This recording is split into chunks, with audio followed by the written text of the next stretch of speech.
they're primed and ready to make a decision in that 2 to 3 week period, that their mind is set to this. This is the project that they're focusing on. That we've got a couple of things we're doing on our house, but we've got to replace our roof.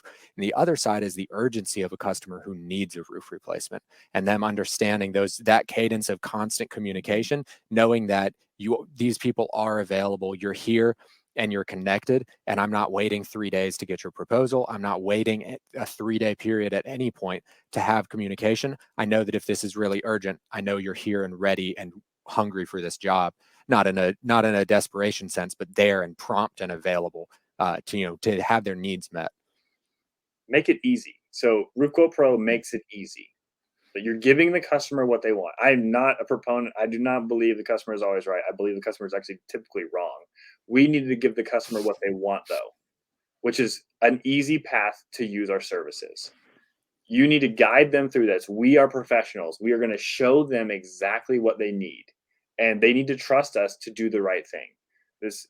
We all know about like different types of customers that we want to work with and don't want to work with.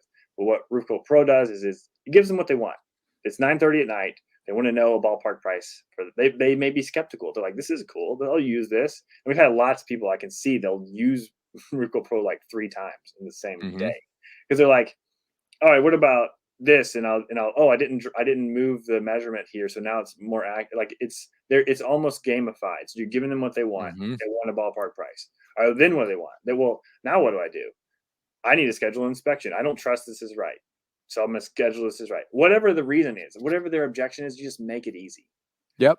Yeah. A lot of people just want to speak face to face with a human being before they spend $30,000 on anything. I'm one of those people. I work at Roofle. I would still, it doesn't matter who it is, I would still request somebody to come out and talk to me and, put their professional eyes on the project. So and that's a good point. The majority of our customers are 45 years and older. So they're not young people. They have really nice homes and they want the job done well. They don't even care if they meet us. They just want somebody to come out there and show them company cam pictures of their house and then show a video. And they're like, oh, you were there. You understand. I know you took this satellite image of my house and you gave me a price, but I want you to be there and touch and feel the granules and all whatever it is. So you're exactly right. Like, you need to give the customer what they want, which is probably that. They probably do want you to at least go there to see their flashing and see if they caught that the pipe boots were cracked or whatever. It's a test. It's all a test. Like, should I trust this person?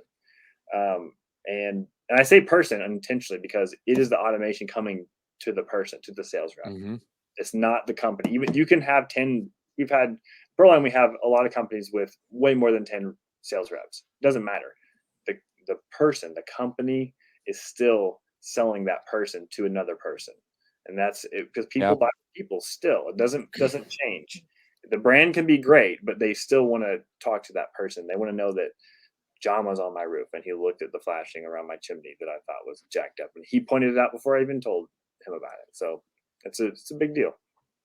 Yeah, absolutely. I wanted to ask if you have some of this available or off the top of your head. I wanted to ask if you had some stats kind of showing close rate changes or anything like that based on incorporating automation. I've done it for a long time. So the story that we tell on like ProLine is that I close to doubled my close rate.